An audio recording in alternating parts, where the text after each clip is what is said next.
My name is Micah Melling. I'm the chief data scientist at a company called Americo, and I've been in the data science, machine learning, artificial intelligence world for the last 10 years or so. And really, about 2 years ago, with a lot of the evolution of some of the AI tools and their propagation and popularity, I was listening to a lot of the dialogue and thought, there are certain elements that are informed by my Christian faith that cause me to view AI a little bit differently. And so I've done some research. I've actually published a book on the topic, self-published a book on the topic, and I've given a few presentations like this. And really, the idea is, if we think about this from a faith perspective, what questions might we ask of AI and what concerns might we have about AI, thinking about things from a Christian or faith perspective. And so really what I wanted to do today was walk through some elements and concepts that might be relevant to the artificial intelligence debate, and then also hear your guys' questions and answer any queries that you all had on the topic. So what I'm going to do is kind of walk through some material, and then I'll stop a couple of times to make sure that there is time for questions, and we can definitely dig into any rabbit holes or any specific angles that people are interested in. So really, again, to kind of set the stage, is the thesis is that broadly, there is a lack of faith and spiritual wisdom in the artificial intelligence dialogue. And so, even for people who are not religious, I think faith based viewpoints can provide valuable philosophical and practical perspectives. So, if we, and I mean the large we, as in the technology, society, the people who are building this technology, if they want to build something that's incredibly powerful and seemingly all knowing, having some type of background in what are the philosophical implications of this, and, what are even some religious, themes that might be relevant to this as well, I think is important. And then as users of artificial intelligence, it's really something that's getting embedded in everything we do. I think knowing how are these tools constructed, what are their pros, what are their cons, is very important as well as we kind of engage in this dialogue.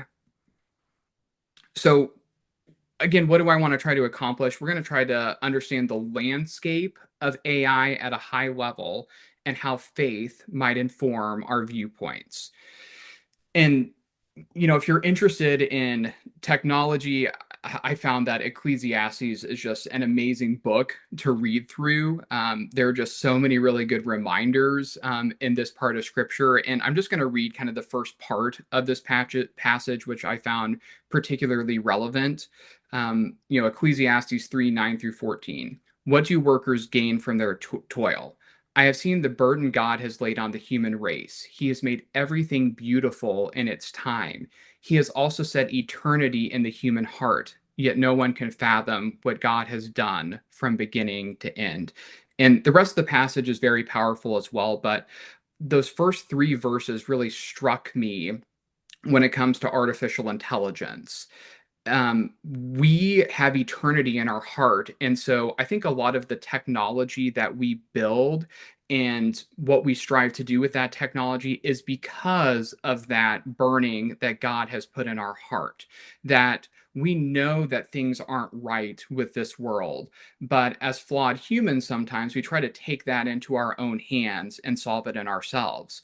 But it's God's timing that we should rely on, and it's His counsel that we should seek. So I think there's this interesting tension that God has put on the human race that's explained in this verse. And a lot of how that is actually borne out in our world can be through the construction, use, and propagation of technology, including artificial intelligence. All right, so what is AI? I know I've already used the term a number of times, but what do I actually mean by artificial intelligence? Well, Unfortunately, there is no single accepted definition of artificial intelligence. So that definitely doesn't help the dialogue. But roughly, we can break down the term into its two component parts. So, artificial simply meaning non biologic, and intelligence means the ability to acquire and apply knowledge. And I think oftentimes artificial intelligence is best understood by its applications and use cases, and that's what we'll really use to define AI here. But at a high level, probably the best example is ChatGPT, which most folks have probably at least heard about. But this is a system where you can type in a what's called a prompt or a question, and it will automatically generate text in response to this. So, tell me about the intersection of AI and faith. And it will generate some text for me based on the question or the topic that I have brought up. Now, later on in this presentation, we will get into how it actually goes about coming up with this text and devising this answer. It's not doing a bunch of in-depth research in the moment and thinking about this for 30 minutes and then getting back to me. It is generating this text on the fly. Although there are options to get it to quote unquote think a little bit more, which is a bit of a misnomer. But we'll kind of get into how all of this happens under the hood.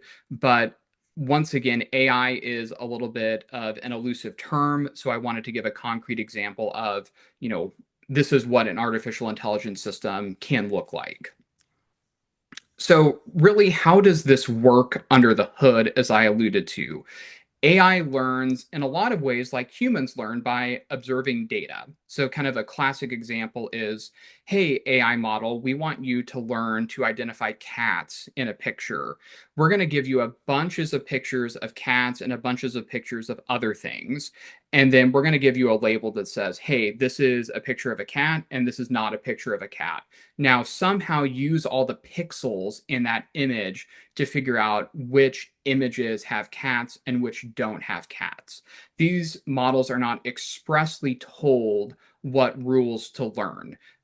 There are certain paradigms called symbolic AI where you can actually embed some of these hard-coded rules a little bit more, but by and large, the current applications of artificial intelligence are just given a bunch of data and told, hey, here's the data, here's the outcome I care about. Now try to learn how you can map that data to that outcome. And at the end of the day, to AI, everything is a prediction. And this is really the mark of effective artificial intelligence. It is being able to generalize, or in other words, make useful predictions on data that it has not previously seen. So, back to our cat example, if we gave it a bunch of pictures of black cats and then trained the model on that, and then we gave it a brand new picture of a white cat that it had never seen before, and it's not able to predict that white cat accurately, we would say that this is a poor generalization of the model, that it cannot learn, or pardon me, it cannot adapt to data that it has not seen before. So again, just think of artificial intelligence as taking as much data as it can and trying to learn patterns within that data to make predictions. Now we can kind of go down the rabbit hole a little bit further and bifurcate artificial intelligence into two main hubs. And there can be some discussion on whether or not you want to bifurcate it or cut it into three or cut it into 10. But at a very broad level, I think a two-class system works well for artificial intelligence. So the first is what's called assigning AI. And so this is where you kind of probabilistically label outcomes. So examples of this are, there's a 53% probability this person will click on this link, or there is a 95% probability the stock's price will end between 100 and $104. And so assigning AI is very valuable and probably still impacting your daily life much more than any other type of machine learning or artificial intelligence. So if you go on any social media platform, what will happen is that there will be an algorithm that will run in the background that will then rank order the content in your feed. And it is ranked based on predictions of how likely you are to interact with certain content. So, really, anything you do online, what's running in the background oftentimes has some type of a prediction behind it. If you are going to a web page and you're served an advertisement, oftentimes there will be a real-time auction for that advertising spot on that web page. And on the back end, the models that are bidding on this will try to say, okay, based on this person's browser, what site they're on, what type of device they're using, we think there's a 2% probability this person will click on this ad, and then they will bid accordingly to that. So this is all over the world, is kind of these, machine learning models that will try to predict different probabilities of different outcomes. Now, the form of AI that has gained really huge, what word do I even want to use here? Notoriety, but also controversy, I guess is the way that I'll put it, is generative AI. And that's what we saw with ChatGPT here, which again is probably the most classic example of generating or generative AI. So this is still making predictions, and under the hood, they're still probabilistic predictions. But what it's doing is it's predicting the next part of speech, the next frame in a video, the next sound wave, the next set of pixels in an image. So again, this is still all framed in the paradigm of prediction. But what can be done is these sequential predictions can be strung together to then create text and create images and to create sound waves, basically. And so, again, the classic example of this is the large language model, which you can kind of think of ChatGPT as almost being a synonym for that. Large language model is a little bit of a broader, more umbrella term, but ChatGPT is kind of the most famous example of that. So if we go back to this, literally what is happening under the hood is that I have submitted this text to the model, and then it is basically predicting many should be the first word in its response after all of this text here. And then it'll take into account all of this text here, the last word that it predicted, many, and then it will say, okay, faith should be the next word that I predict. And then subsequently, it'll say, okay, the next word that I should predict is traditions. So again, it is taking into account all this past data to try to predict the next word.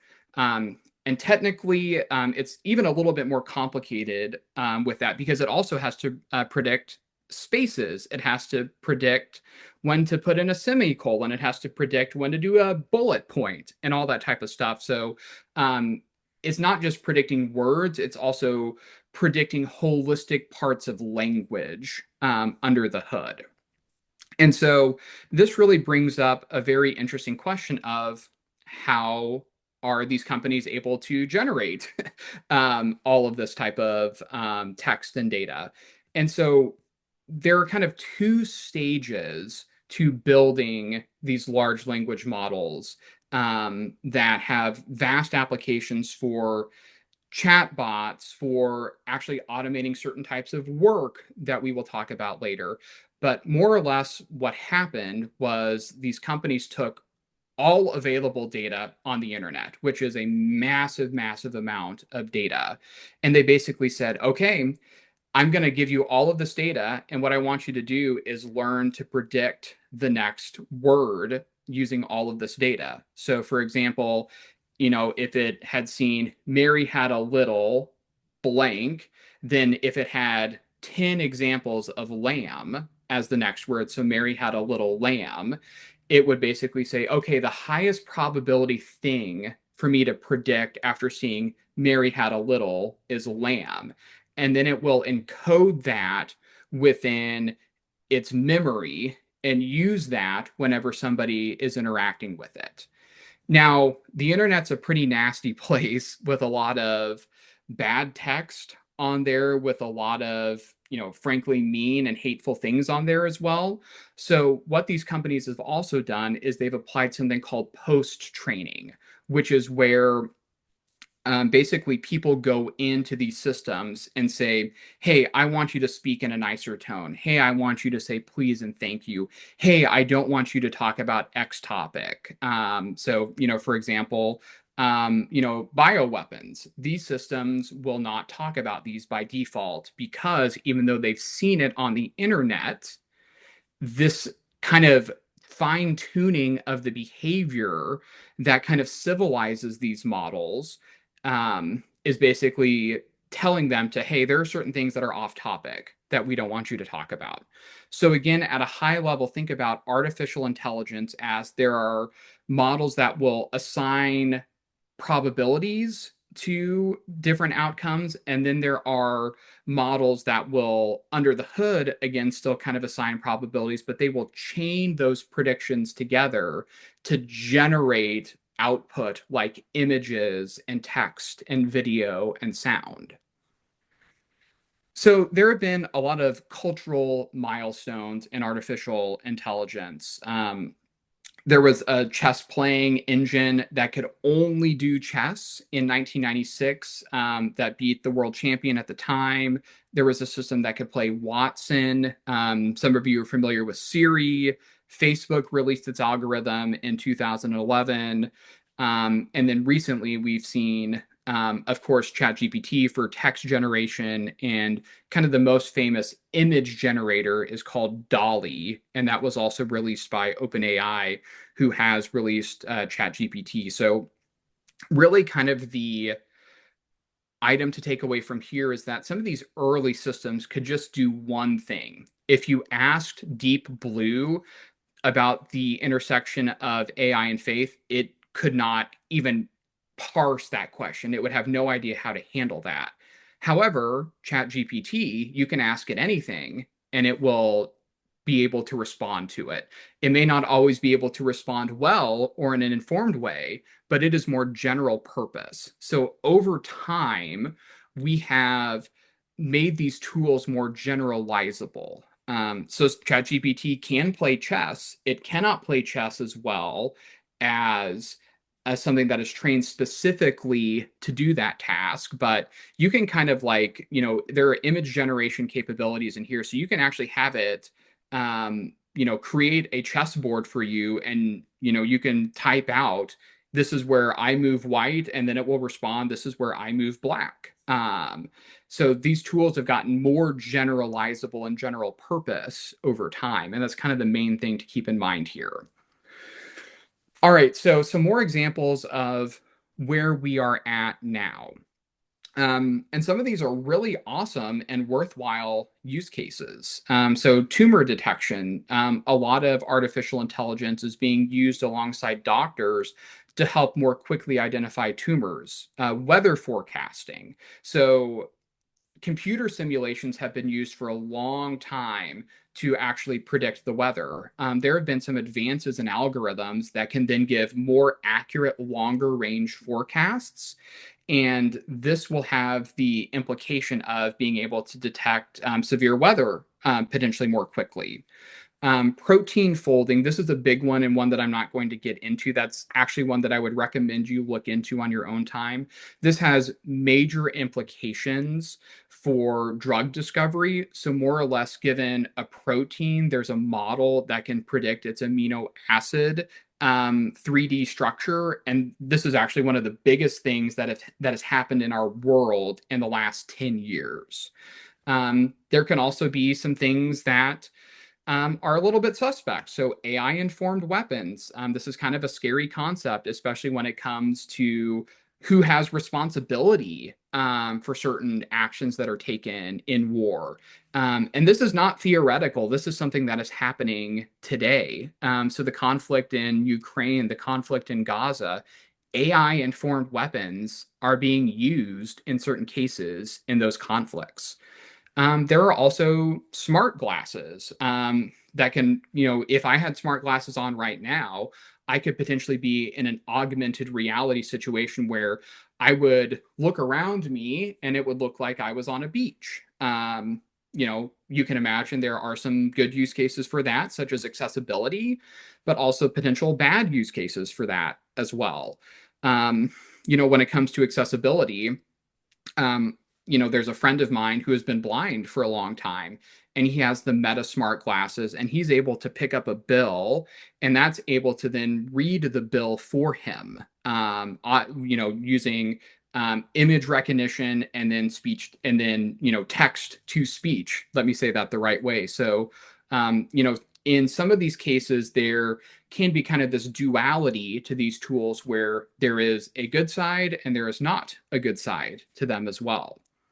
And so really some of the more mainstream ones when it comes to generating AI, we've talked about ChatGPT, we've talked about Dolly. There's a very famous tool called Suno, Suno, and you can create songs here. So you type in, hey, I want to create, well, actually, it's just telling me right now, create a beach house song about quitting your job. And you can go here and you can look at all of these songs that people have generated.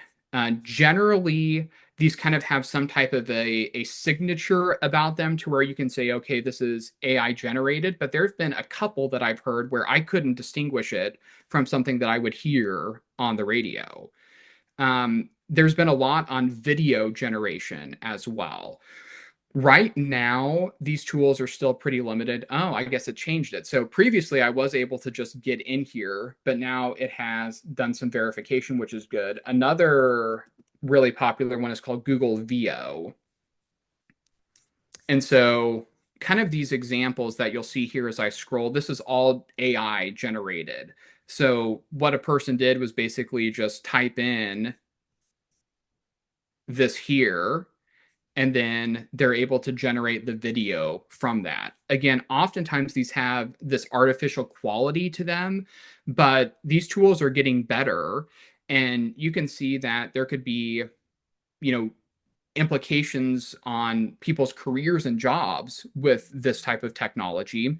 And then this also could be potentially used for nefarious purposes as well. One of the topics that we'll kind of dig into shortly is this concept of a deep fake. So being able to impersonate somebody with general artificial intelligence. And then the last one I'll talk about is Sesame. And this is like really, really convincing. An AI that I would, again, I don't necessarily know the best use cases for this. I think it, can be a little bit specious at times. However, if you're interested, and I'll send out this deck afterwards, this is an AI that you can actually talk to in real life or in real time, and it does sound pretty convincing.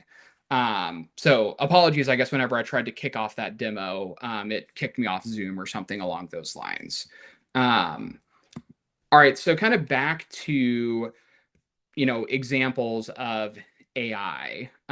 So we've kind of touched on general use case, artificial intelligence, generative AI examples, but there are some specific ones. So there is one called character.ai, which has been in the news a lot for kind of addicting users in certain cases. And there have actually been some lawsuits filed against this company for causing users to take damaging actions in the real world. But this is basically where you can talk with any sort of a persona that you want. So if you want to talk with a video game character, there's a counterpart chatbot that will impersonate that. If you want to talk to Play-Doh, you can potentially do that, a bot that sounds like Play-Doh. Another interesting one is Bible chat AI. So this is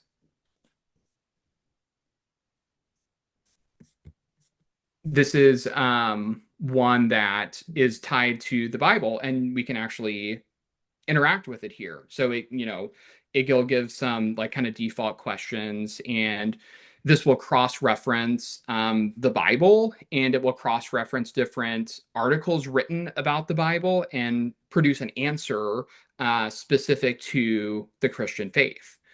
So again, there are kind of these specific use cases and applications built around AI.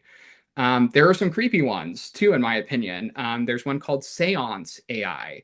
So create and share a seance with a loved one using AI. And this kind of is a broader trend of tools called grief bots, which again, not to be morbid, but I'll give an example here is, you know, I could upload a bunch of my data to one of these sites. Um, a lot of my text messages, even this video recording where it could see my face and hear my voice.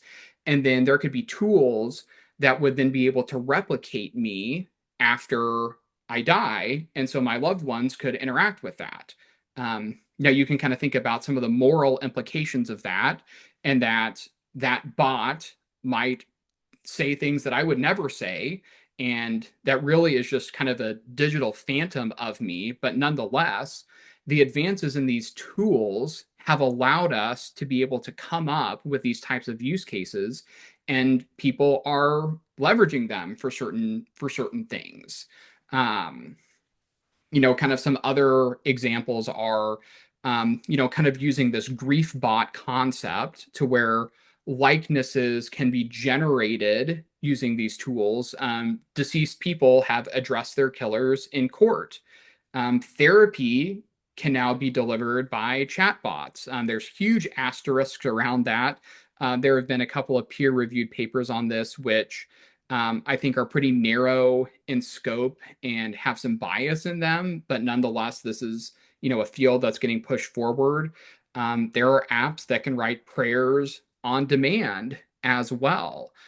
So we really are seeing AI get embedded not only in these general use case tools, but also being focused on these specific applications where hey, there could be a good side to these, but there are also going to be moral implications for these as well that we need to consider. So, for the therapy chatbots, for example, um, if somebody is, in a situation where the alternative is they can't talk to or see anybody, maybe a therapy chatbot can fill some type of a void in a specific use case as long as it is built and guardrailed correctly. But I think we can get into more danger where these are positioned as direct alternatives to in-person therapy, because there have been some times where users have been able to goad these chatbots into going completely off the rails and saying very damaging statements.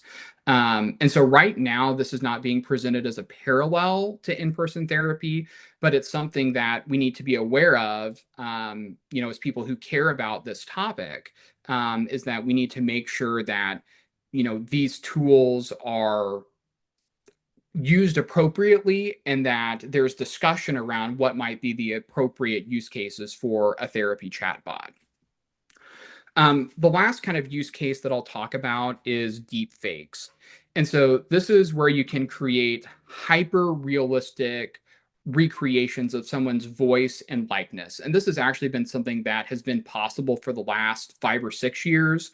The one that I link here, we won't go to it now for time purposes, is actually a video, a very famous deepfake of Tom Cruise, which looks incredibly realistic.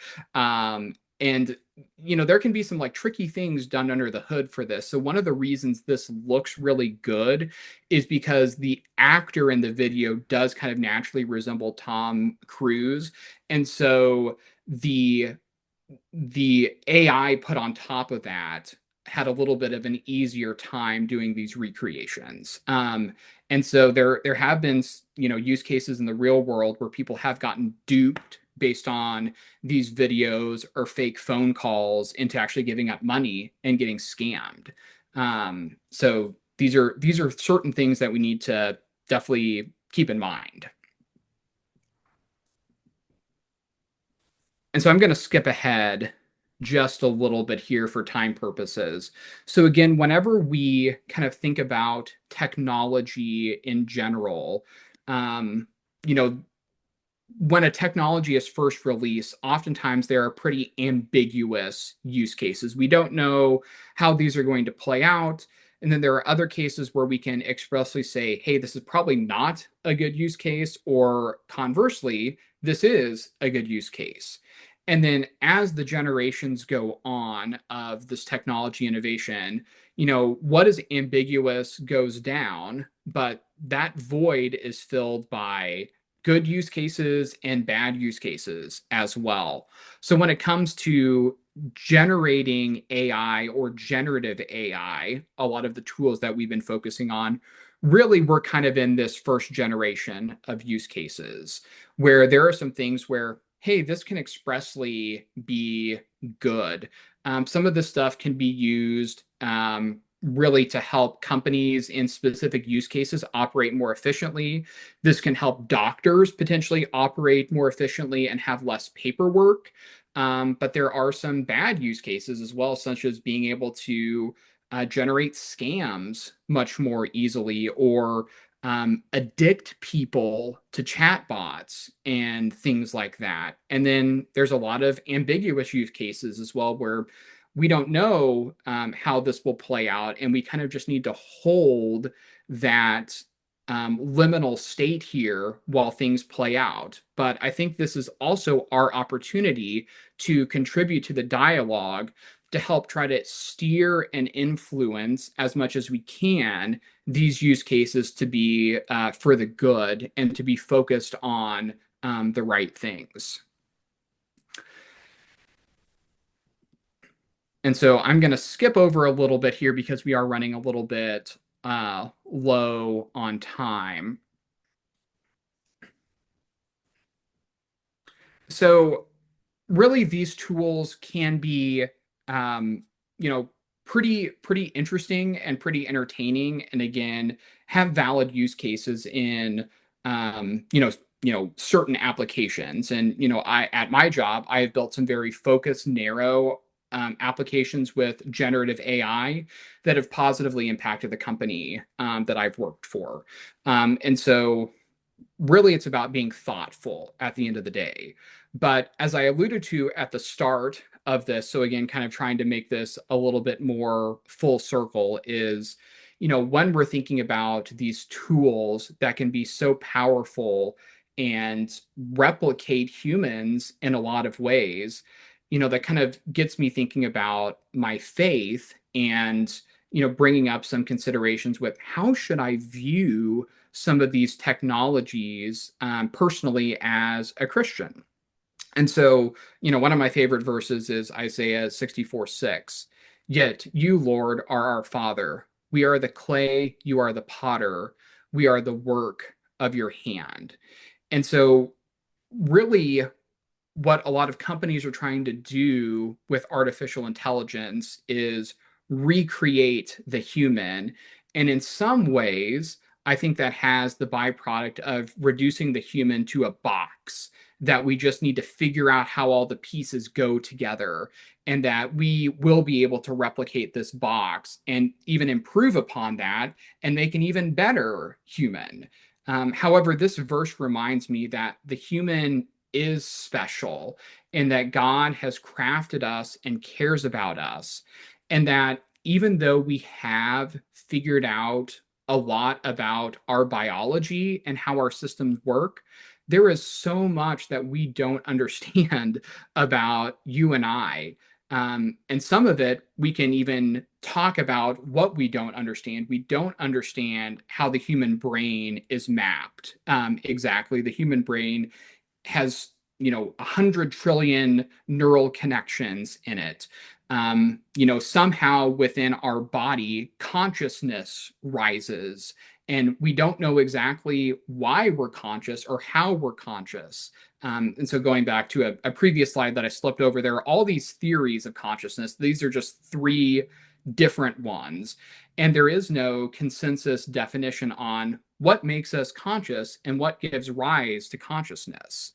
So there are certain things that we just don't understand about us. And I think that comes from being endowed by a creator with something very special, and that we exist on a spiritual plane that we can't always quantify or talk about. So there's also this element of unknown unknowns where we don't always even know the questions to ask when we're trying to describe ourselves or describe what it's like to be a human in this world.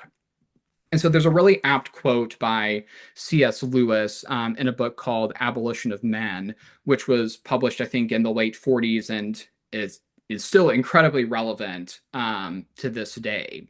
Um, a wholly transparent world is an invisible world. To see through all things is the same as not to see. And I think this really describes a lot of the AI dialogue right now. Is, again, we're trying to put all the pieces together to replicate the human artificially.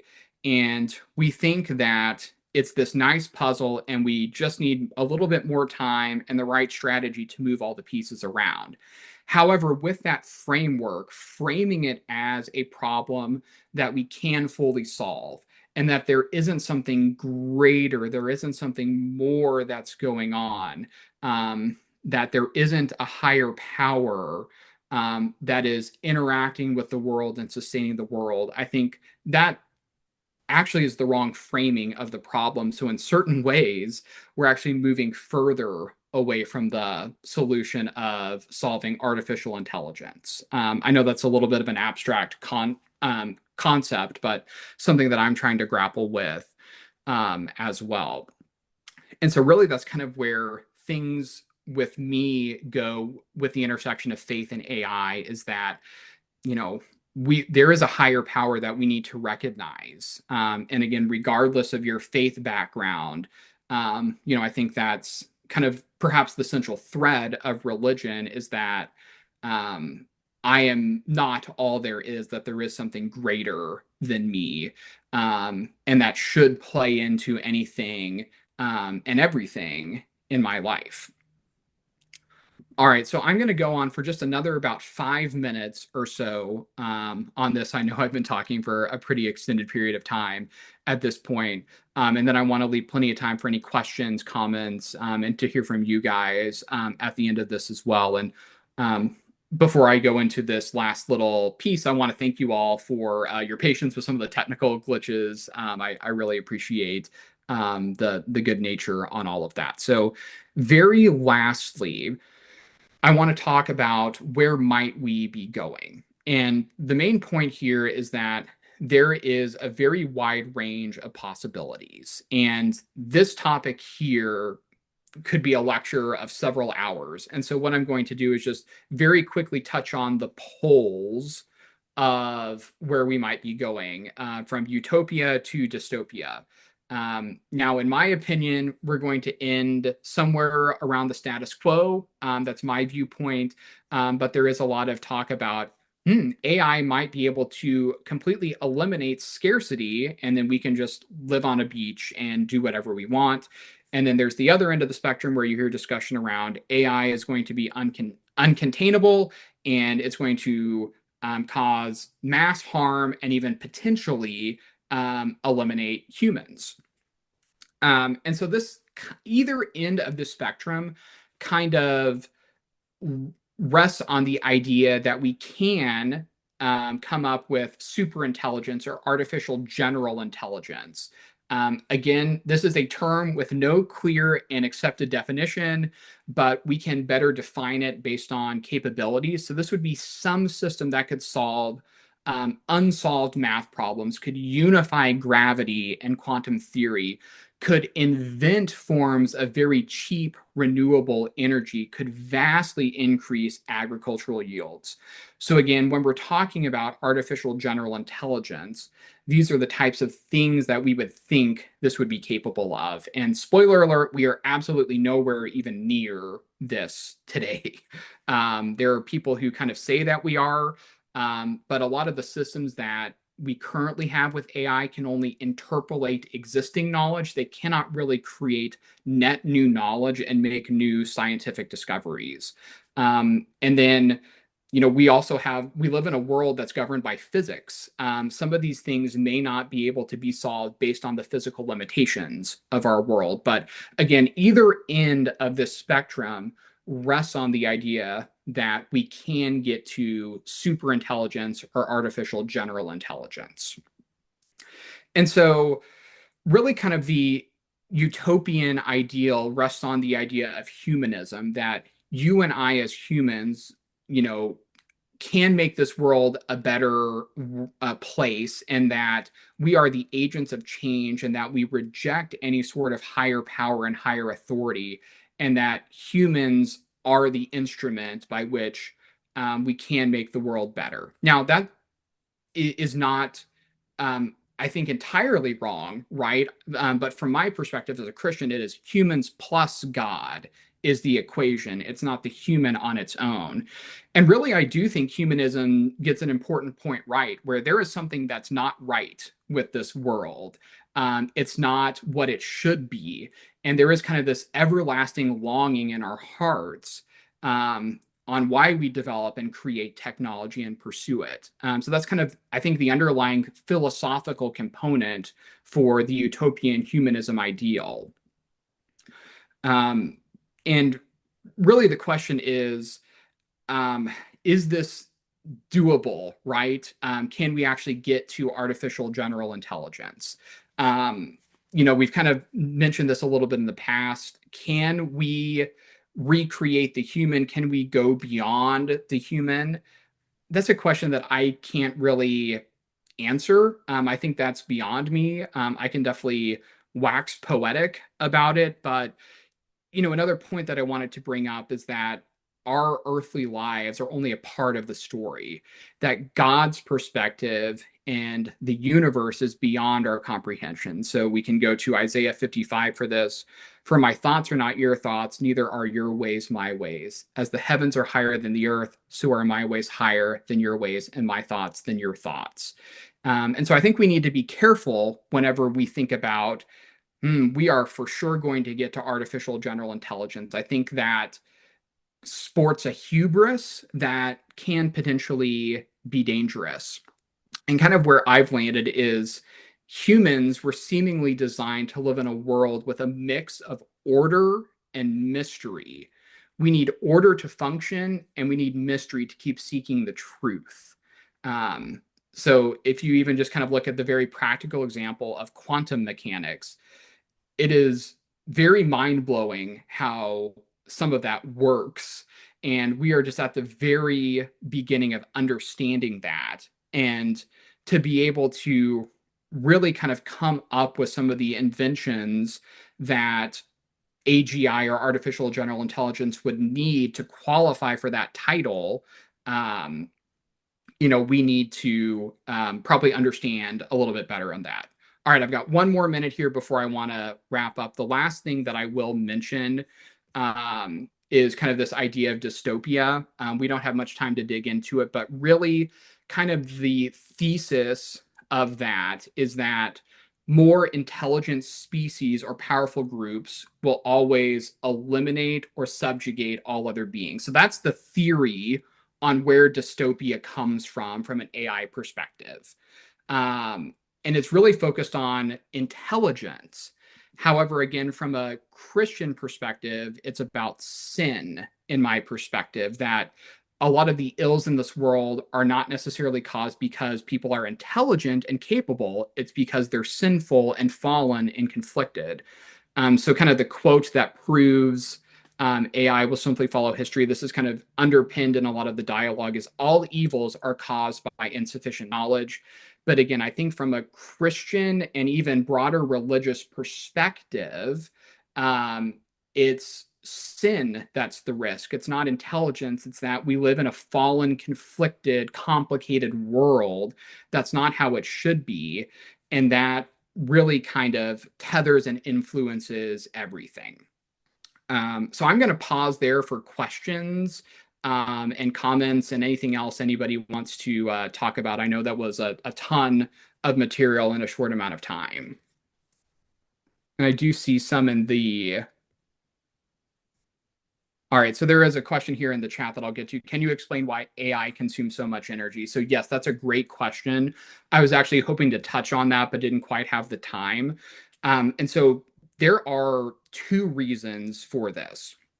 The first of which is the process of training these systems is very, very data intensive. So if you think about the entire internet and trying to, with every word on the internet, predict what comes next, that's incredibly computationally efficient and so inefficient, more or less.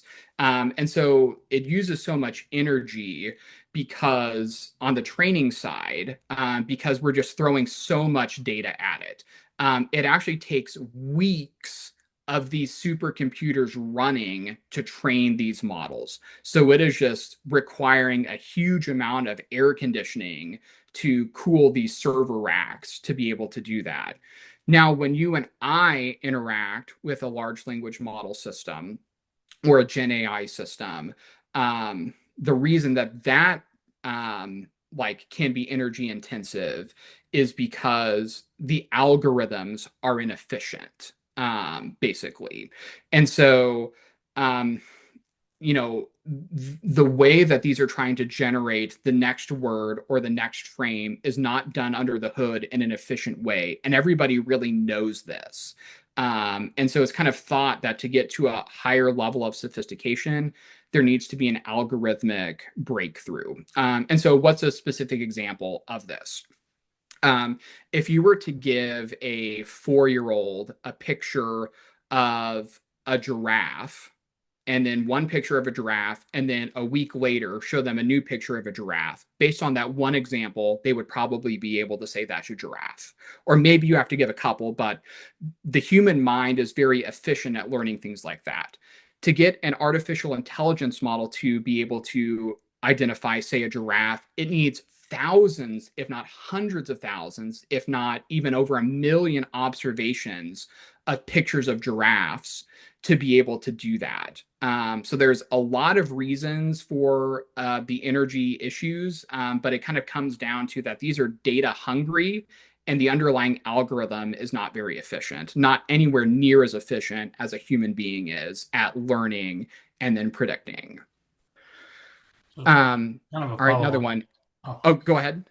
I was just going to say, as a follow on to that, uh, how do you think computing power is going to be able to keep up with the need for AI? As you were saying, how intensive it is from a hardware processing standpoint. Is there any concerns there, or do you think it's just going to be a continuous kind of fight to for computing power to be able to stay or to maintain at a level that can process all of the needs of AI? That's a great question. There presently are concerns with that.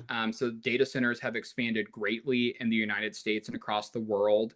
Um, I think the general belief is that there can be infrastructure work done to support that. However, the margin of error on the grid at that point becomes very low, and that if a failover happens, we might be in major trouble. So I think there are concerns about the electrical grid for this. AI has brought up renewed interest in renewable energy. So a lot of the large tech companies are actually investing in nuclear power plants to try to power a lot of this. On the other side, there have been some efficiencies in actually making these systems a little bit more efficient. So right now, to get any sort of good generation, you really have to offload that to a machine on a large data center. There's been some work to where you can actually run some of these models locally on your laptop. So that would just be powered based on what you have plugged in now. And so there are concerns. People are working on it. But if things continue at the current pace, we could be in for big trouble. I think there's going to have to be some things that change with how we're processing power. Some other Thank you. good questions. When AI gathers information from the internet to compose answers to questions, can it discern between types of reliable sources? So this is a really good question. The answer is partially. And so the first pass of training these models is done over the entire internet. And then I kind of mentioned this fine tuning or civilization process, which will kind of emphasize more reliable sources, and will try to steer the model to be a little bit more reliable.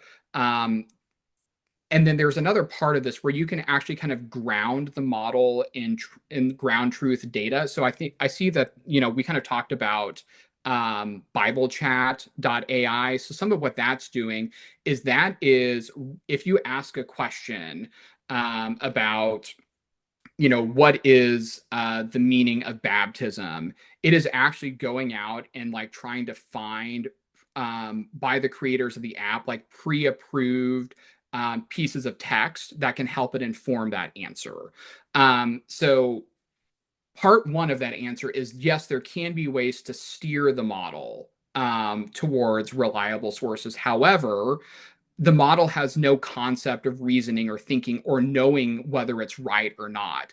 So there have been things where, the model, and like these things have been, kind of glossed over to some degree, but there was a famous example where the AI overview in Google was telling somebody to put rocks on their pizza or put glue on their pizza, because it just found some text and that's how it auto completed, basically.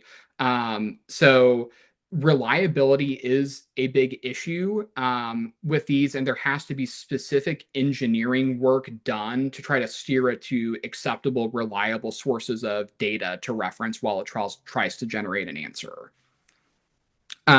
Can AI be used for Bible translation? Yes. This is actually something that is being done now.